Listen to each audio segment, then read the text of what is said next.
Salut, c'est Trado, content de vous retrouver pour la mise à jour de l'analyse technique du CAC 40. Le CAC 40 qui s'est enfoncé aujourd'hui en territoire négatif, abandonnant 1,5%, mais ne parvenant pas pour autant à combler le gap entièrement, le gap qui avait été ouvert sur la séance précédente. Ce gap résiduel devrait être comblé pour avoir les coups des franges pour monter comme celui-là d'ailleurs. Le problème, c'est que je m'en suis souvent expliqué, lorsque l'on a un gap sous les jambes, eh bien, on a tendance à aller le combler si on n'est pas trop loin. Alors attention, hein, pas toujours, on a déjà parlé, mais l'idée c'est que on a du mal à monter tant qu'on a laissé un gap ouvert à côté de nous, on va dire. Plus on s'éloigne du gap, plus il devient facile d'en réchapper, mais plus on est proche et plus tout prétexte est bon pour aller le viser dans un objectif de trade. Et donc, qu'il s'agisse de cela ou cela, tant qu'on sera dans les parages, on va dire, on sera plombé et on aura du mal à monter. Donc à la limite, le mieux serait que l'on remonte après avoir comblé ces gaps. On verra ce qui va se passer, mais en tout cas pour l'instant, le compte n'y est pas, on l'a pas comblé. La bougie détonne avec ce qui s'est passé aux États-Unis. Je vous montre les États-Unis parce que comme vous le savez, les États-Unis et le DAX d'ailleurs sont directeurs alors que la France, le CAC 40 est suiveur. Là, beaucoup s'interrogent d'ailleurs sur le fait que le CAC 40 soit aussi moribond et sous sa moyenne mobile à 200 jours alors que le SP500 par exemple, le DAX sont vraiment bien plus en forme. Regardez ça, c'est le SP500. On a préservé la zone la zone bleue qui était une zone de résistance qui a été cassée. Je vous montre les données hebdomadaires simplement pour que ce soit plus facile. Vous voyez, les précédentes fois sur le SP500 qu'on a cassé une zone de résistance comme ça, on s'est envolé. Hein, que ce soit ici, que ce soit là. Et peut-être bien, vous connaissez l'adage, hein, que cette troisième fois eh bien, sera vouée au même destin, on va dire, brillant, hein, que derrière ça va s'envoler. C'est pas toujours vrai, rien n'est toujours vrai. Là, vous avez une fausse cassure, par exemple, ok. Vous voyez, ici, on est passé au-dessus et puis ça a été infirmé dès la semaine d'après. Mais c'est pas ce qui semble se passer pour l'instant.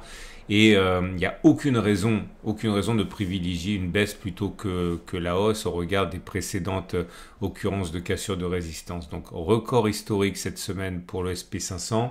Si on regarde le Nasdaq, alors on n'a pas cassé la résistance, mais en tout cas on est bien au-dessus de la moyenne mobile à 200 jours et on est plutôt bien orienté. Et quand on regarde le DAX qui... je l'ai dit, est plutôt directeur, il a tendance à mieux coller au SP500. Là aussi, on est sur des niveaux qui sont records. Donc, le CAC 40 traîne vraiment la patte. On va voir aussi si les marchés réagissent bien au nouveau gouvernement français.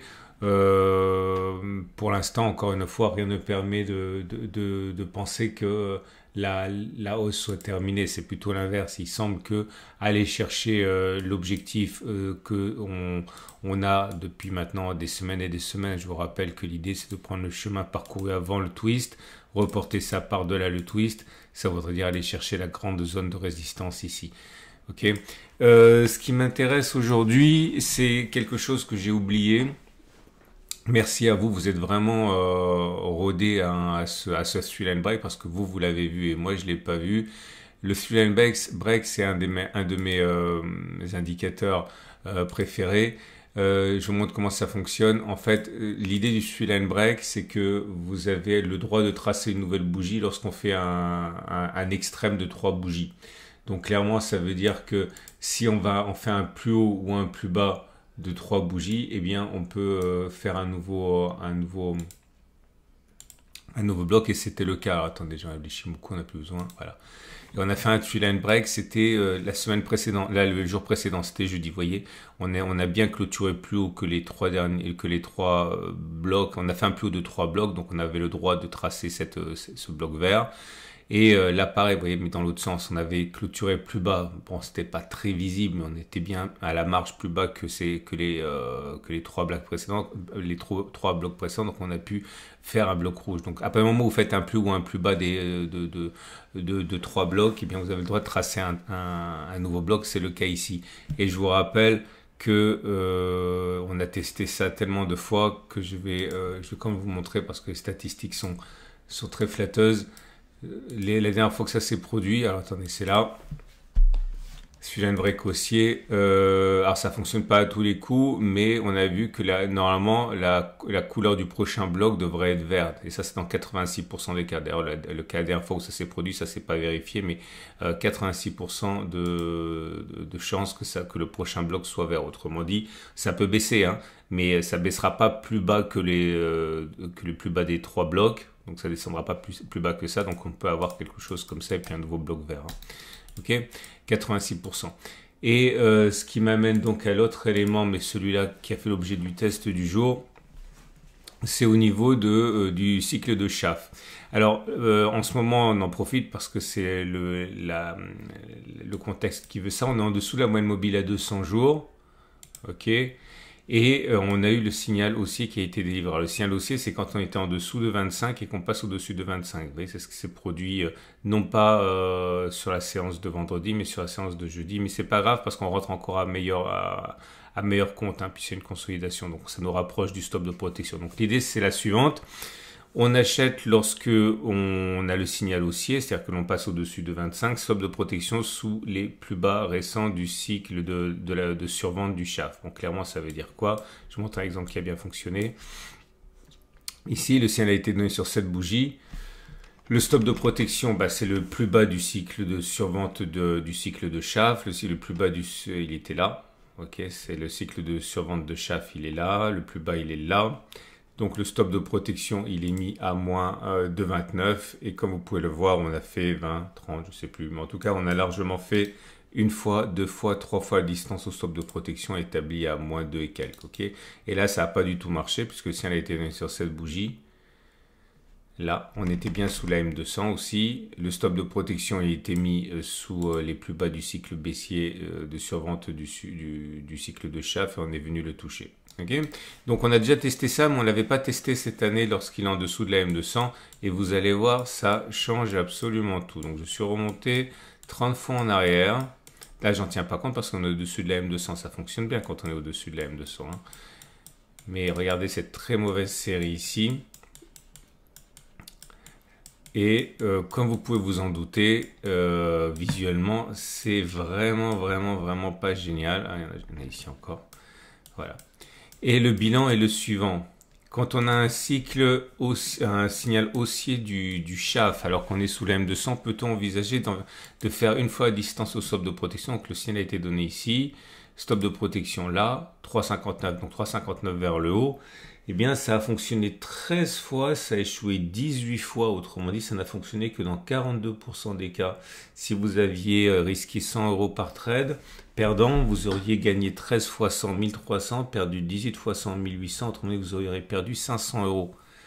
Si vous visez 2 fois la distance stop de protection, c'est-à-dire moins 3,59 fois 2, donc 7,2 environ, là, vous avez 8 succès, 22 échecs. Ça veut dire que ça a fonctionné dans 23% des cas, 27% des cas, ça a échoué dans 73% des cas. Si vous aviez risqué 100 euros par trade perdant, vous auriez gagné 8 fois 200, 1600, moins 22 fois 100, 2200. C'est encore perdant, c'est encore pire, c'est moins 600. Et si vous visez 3 fois la distance au stop de protection, 3,59 fois 3, là, c'est vraiment très peu probable de les faire. Ça a fonctionné que 8 fois, donc 27% des cas, donc pareil en fait. Mais ça devient rentable, enfin on va dire plutôt équilibré, puisque 8 fois 300, 2400, moins 22 fois 100, 2200, 2400, moins 2200, ça devient positif. Enfin bon, avec les frais et tout, autant dire que c'est pas rentable. Et c'est intéressant parce que lorsque l'on a testé le cycle de Schaff la dernière fois, on a fait du tout venant, c'est-à-dire au-dessus, en dessous, on n'a pas discriminé par rapport à la moyenne mobile à 200 jours, et on était à 53% de taux de succès pour le R1. Autrement dit, si on arrive à se hisser légèrement au-dessus de la moyenne des 50%, c'est uniquement à cause des signaux qui sont donnés au-dessus de la M200. Bref, si vous utilisez le cycle de Schaff en pensant que c'est une bonne idée, faites attention, c'est une bonne idée quand on est au-dessus de la M200, c'est une très mauvaise idée lorsqu'on est en dessous de la M200 comme c'est le cas maintenant. À la limite, c'est un indicateur, c'est une boussole inversée. C'est-à-dire que si vous voulez spéculer à la baisse, vous pouvez inverser ce que j'ai dit, viser un retour sur le stop de protection, ici 3,59 et avec un stop de protection à plus 3,59 et on regarde les 31 dernières occurrences, vous gagnez de l'argent. Ok, boussole inversée. Comme annoncé hier, c'est l'offre d'automne qui commence. Alors l'offre d'automne de quoi? L'offre d'automne des archives du cercle. Alors de quoi s'agit-il? Les archives du cercle. Comme vous le savez, je suis désolé, je ne prends pas plus de membres dans le cercle privé des tradosauriens. On n'est que 70 et ce n'est pas ouvert, mais par contre, il y a les archives du cercle. Les archives du cercle, en fait, c'est les visios, le matériel théorique sur lequel on voit ça. Alors, pourquoi est-ce que j'en parle de ça aujourd'hui? Parce que, c'est le changement de saison, donc c'est les archives. Mais vous savez, très souvent, vous essayez d'appliquer mes stratégies daily à de l'intraday, au H4, au H1, etc. Et je vous l'ai déjà dit, j'en ai jamais fait secret. Ce qui fonctionne sur les unités daily, ça fonctionne pas sur les petites unités de temps. On travaille avec d'autres setups dans le cercle, des setups spécifiques que l'on utilise sur les petites unités de temps. Vous pouvez les trouver tout seul, hein. Honnêtement, j'essaie pas d'être ironique, mais ce que je propose dans le cercle, c'est essentiellement des choses que j'ai trouvées tout seul. Mais bon, il m'a fallu plus de 15 ans pour récupérer tout ça et échouer sur des choses qui fonctionnaient pas et mettre du temps à trouver ce qui fonctionnait. Donc, si vous voulez gagner du temps, si vous n'avez pas que ça à faire que de chercher ce qui fonctionne et ce qui ne fonctionne pas et que vous voulez véritablement donner un coup d'accélérateur à votre formation, vous pouvez acquérir les archives du cercle avec une promotion actuellement de 30%. Ok, donc en fait non, je vois là que c'est 35%. Ok, bah autant pour moi. Ah oui, parce que c'est l'offre d'été. Bah c'est pas grave. Allez, 35% de réduction, donc pas 500 mais 325, et vous aurez des stratégies pour le moyen terme, pour le trend following, pour le court terme, pour le Renko, pour le SMC, le scalping, l'ICT, etc. Bref, plein de choses comme ça qu'on utilise. Et également vous aurez ah oui, vous savez que je vous montre souvent le résultat des précédents backtests. Alors c'est où ça? Ouais, c'est ici, je vous montre souvent ça. Ok, bah vous aurez ça également dans le package, les différents backtests que j'ai fait. Vous savez, là, après, vous n'avez plus qu'à mettre les choses. Et puis, si je l'ai étudié, ça ressort. Même si je mets MACD, là, vous allez avoir les différents tests que l'on a fait avec les backtests dans les vidéos. Et puis, comme je l'ai dit, hein, les fiches pratiques. Alors ça, c'est pas mal, les fiches pratiques, parce que non seulement ce sont les meilleures vidéos qui sont calées sur l'endroit où vous êtes censé regarder, donc vous n'avez pas à regarder toute la vidéo, c'est directement calé, mais vous avez également d'autres fiches, des pensées générales, etc. Ça peut vraiment vous intéresser. Tout ça, c'est mis dans l'offre spéciale d'automne. Voilà. N'hésitez pas, pour en savoir davantage, il y a par transparence une vidéo en haut à gauche à la fin de cette vidéo pour arriver directement sur la page. Si vous êtes intéressé, vous m'envoyez un mail avec simplement info@tradosaur@gmail.com. Je mets ça en dessous de la vidéo, donc info@tradosaur@gmail.com. Je vous envoie toute la documentation pour savoir comment vous procurer ça. N'hésitez pas, ce sont tout simplement des années et des années de temps économisé, de souffrance économisée. Et encore une fois, je veux pas vous tromper avec cette marchandise. C'est pas ça qui va nécessairement vous rendre riche, mais en tout cas, c'est ça qui vous fera gagner des années et des années.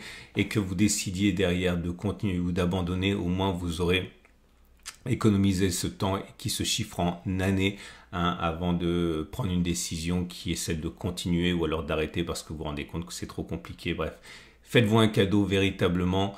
Et vous pouvez acquérir ça pour 30% de réduction, enfin 35% de réduction là pendant une semaine. On passe au trade du jour. Votre rendez-vous avec IG. IG, bien plus que du trading. Une équipe d'experts à vos côtés. Alors, si vous êtes haussier, bah, vous avez compris. L'idée ici, c'est de continuer à parier sur la règle du twist. Alors, idéalement, parce que il faudrait se rapprocher pour avoir un ratio gain-risque supérieur à 1, il faut qu'on soit en dessous du niveau du twist mathématiquement, puisque vous visez la même distance au socle de protection au-dessus. Donc, si ça baisse, vous pouvez éventuellement acheter, bénéficier d'un ratio gain-risque supérieur à 1 et d'un taux de succès supérieur à 70%. Ça peut être pas mal. Maintenant, étant donné que vous avez raison, dans près de 70% des cas, vous pouvez le faire aussi lorsqu'on est au-dessus. Vous gagnez moins, mais vous gagnez souvent. Et si vous avez un biais baissier, vous pouvez utiliser la règle du cycle de Schaff qu'on vient de tester et qui a l'air d'être une boussole inversée. Ok. Vous avez plein de choses qui vous attendent dans la vidéo, dans l'onglet communauté de la chaîne YouTube et également d'autres vidéos. Pensez, si vous le désirez, à profiter de l'offre spéciale d'automne. Ok, peut-être que vous avez finalement là sous les yeux, entre les mains, ce que vous recherchez depuis des années et que vous avez mis et que vous mettrez sans doute des années à découvrir par vous-même. À demain pour la mise à jour.